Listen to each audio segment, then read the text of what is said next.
morning, or depending when you're watching this, good afternoon, good evening, or good night. My name's Ross, and as always told out of Voice of Radio. So today, I'm here to try and answer a question that I've been thinking about ever since we got those new game reveals a few days ago. And it's a question that I've not seen very much discussion about, but it is one that a bunch of people have been asking me. And essentially the question is this: hey Wassy, we've got those Gen 4 remakes coming out. What's that going to do to the Pokemon trading card game? Now, for those of you that missed the news, although I doubt that's really any of you, Pokemon did announce both Shining Pearl and Brilliant Diamond remakes of the 4th generation Diamond and Pearl would be coming to Nintendo Switch at the end of the year. And I know not everyone's in love with the art style. I know not everybody is a huge fan of the fact that it is basically just a one-to-one remake. Although, let's be clear, right? Just straight off the bat, it's a remake.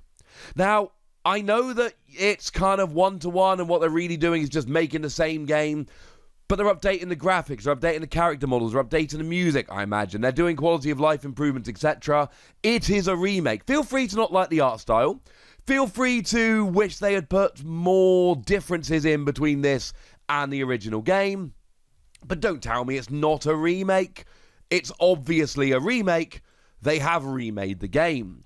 But what is this going to do to the Pokemon trading card game? Are we going to have tie-in cards? Well, the thing is, this is the 4th generation of remakes.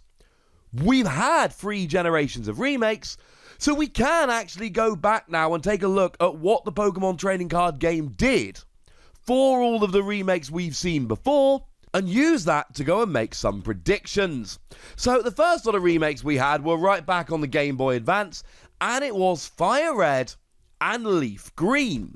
Now, these were actually released in terms of the games on September the 9th, 2004. I'm using US dates here. For earlier Pokemon games like these, the European dates were a little bit later. We had to wait an extra 2 weeks, boo, etc. And then we did actually get a set called EX FireRed and LeafGreen that released on August the 30th, 2004.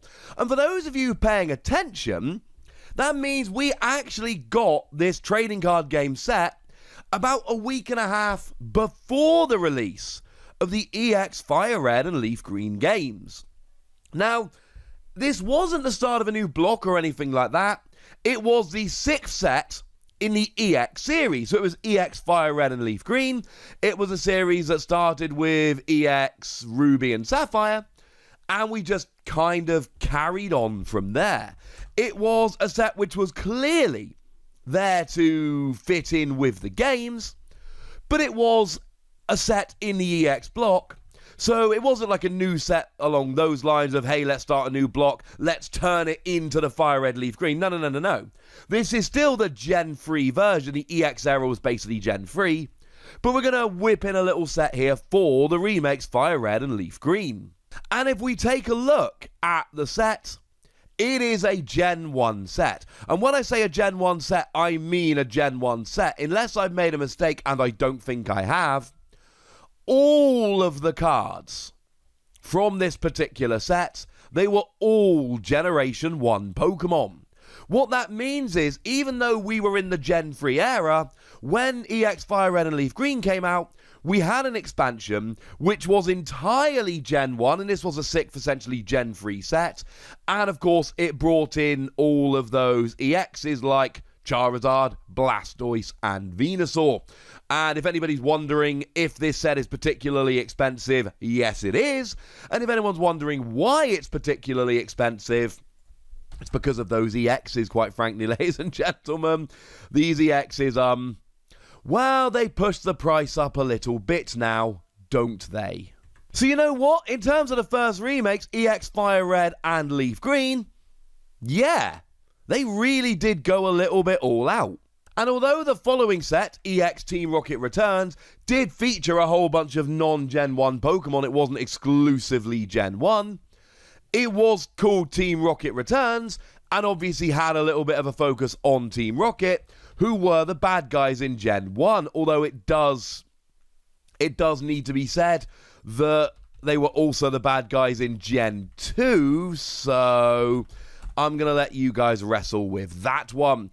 Point is, we did have a couple of sets in the Pokemon trading card game that did celebrate the release of these remakes. Incidentally, the set after EX Rocket Returns was EX Deoxys, which I'm sure at this stage you probably have noticed is very much not a Gen 1 FireRed and LeafGreen set. I'm afraid it was 1 or 2, depending how you look at it.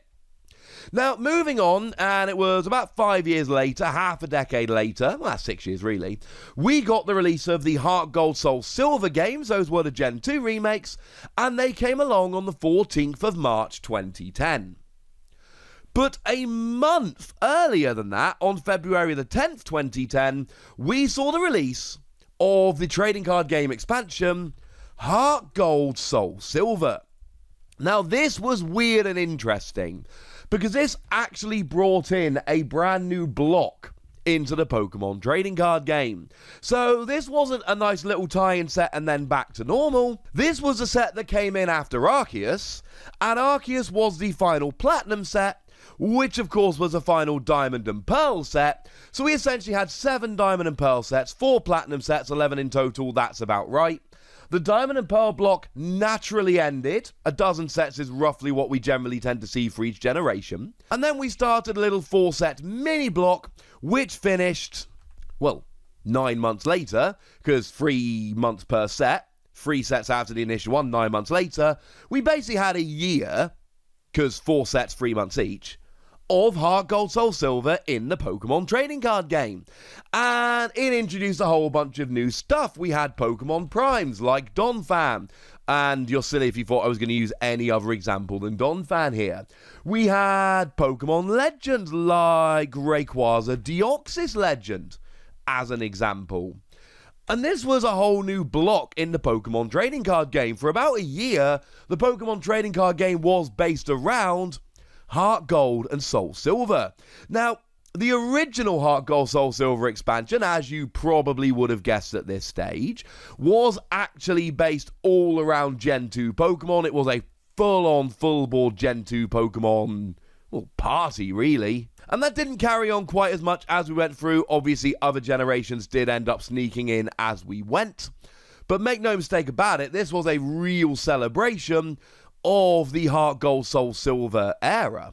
I mean, even back in Triumphant, you know, the very last set we got, we ended up with Indigo Plateau, which obviously is a card very much built into HeartGold SoulSilver. In each of the sets, we got Alphalithograph, and of course the whole Unknown Thing, etc., because these cards are written in Unknown, was very much a HeartGold SoulSilver thing. We had a proper series of sets that really did celebrate HeartGold SoulSilver. And this, in terms of celebrating remakes, this was a pinnacle, right? EX FireRed and LeafGreen was cool, but it really was HeartGold SoulSilver and the 4 sets that they comprised that really celebrated the game so much better. So what happened when we turned around in 2014, 21st of November, and we got Omega Ruby and Alpha Sapphire? Well, this one is a little bit more open to interpretation. You see, we never actually got a set called Omega Ruby and Alpha Sapphire, like we got a set called FireRed and LeafGreen, and like we got a set called HeartGold SoulSilver. That never actually happened. But we did get sets which, as far as I'm concerned, and as always, please feel free to argue with me in the comment section, we did get sets that seemed to tie in pretty gosh darn nicely here. Now, as far as I'm concerned, I think we should be looking at Primal Clash. Now, this is an awkward exercise, because Primal Clash wasn't explicitly an Omega Ruby Alpha Sapphire set. It just wasn't. It wasn't an explicit tie-in along those lines. And if you go over to Bulbapedia, really good site for research, the most they say about the set is features elements from Omega Ruby and Alpha Sapphire. If we look at the official description, After centuries asleep, the deep power of Primal Groudon EX erupts from the land as Primal Kyogre EX crashes in from the sea, riding titanic waves into battle. With colossal new arrivals like Mega Gardevoir EX and Mega Aggron EX, the Pokemon TCG X and Y Primal Clash expansion is alive with the primordial power of ancient traits. Plus all new Spirit Link and Special Energy cards. Let the earth shake and the oceans thunder, and get ready for a Primal Clash like no other.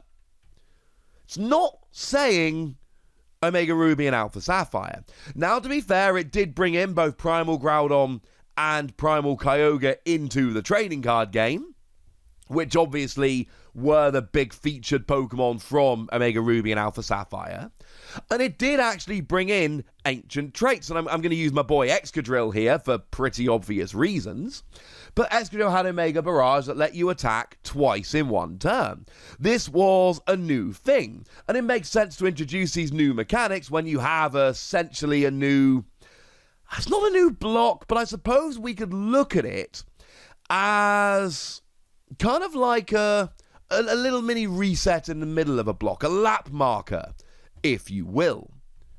So it does seem to be that this was, admittedly a bit more low-key, but this was a tie-in set for these particular games. They brought in the primal versions of the Pokemon from the games, and they brought in these ancient traits as well. Not to mention they brought us Archie's Ace in the Hole and Maxie's Hidden Ball Trick, of course being the bad guys from those games respectively. So I think it's fair to say that although it wasn't an explicit tie-in set, this was blatantly a set that did bring in elements from it, and I think this is, I think this is fair to call it a tie-in set. Now, as we went through a little bit, it's a little bit less explicit, so Roaring Skies did bring us Mega Rayquaza, and obviously Rayquaza is very much built into Gen 3, that does make a little bit of sense here.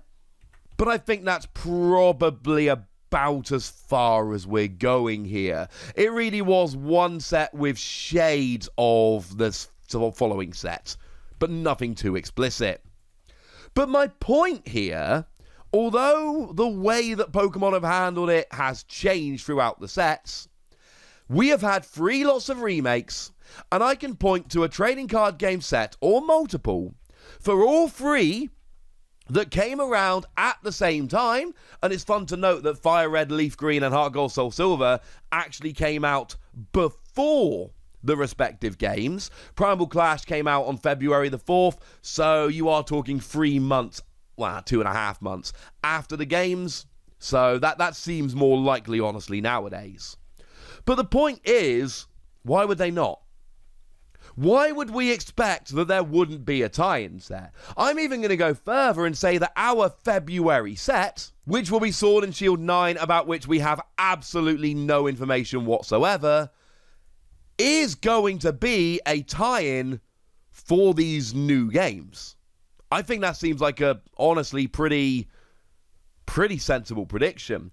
Do remember that we did have that trademark filed VMAX Climax a little while ago, and there is, and it is an outside chance, let me be perfectly clear, but there is an outside chance here that what actually happens is that Sword and Shield 8 is the end of the Sword and Shield block, and they actually give us a brand new mini block starting in February along the lines of HeartGold, SoulSilver. I don't think that's going to happen for what it's worth. I don't think that's what we're heading towards. But I have to mention it as a possibility, ladies and gentlemen, because firstly, they've done it before, and secondly, we have had that VMAX Climax trademark, which it's still something which is playing on my mind as to exactly what that means. So there we go, ladies and gentlemen. That is as much of an answer as we have for the time being, but I think the conclusion here has got to be surprise if they don't do it. If we don't see some kind of tie-in set for the new Gen 4 remakes, I think that will be a little bit of an upset. And there is a chance of a mini block, although I do think that the chance is fairly slim. The most likely thing is going to be that we get Sword and Shield 9 and there's a new Cynthia card. because Cynthia's obviously the champion from Gen 4. She's one of the really popular characters. And maybe we get ourselves a new Cyrus card. Cyrus, of course, being the leader of Team Galactic, who are the bad guys from Gen 4. And it's probably a fair bet, honestly, that Sword and Shield 9 only contains Gen 4 Pokemon, because that's the way Pokemon generally tend to do it. I don't know, ladies and gentlemen, there's my prediction, but I'd love to hear your predictions, so let me know in the comment section. Go nuts! Be nice. And then make sure you like this video, subscribe to this channel, follow me on Twitter at TheWasi, and Twitch for some live action at twitch.tv/PTCG Radio. If you want to support the channel, get some bonus podcasts and all that good stuff, head on over to patreon.com/PTCG Radio, where you can do exactly that. But by far the most important thing, as always, look after yourselves till next time, would ya? Thank you very much for watching. My name's Ross, and you've been watching PTCG Radio.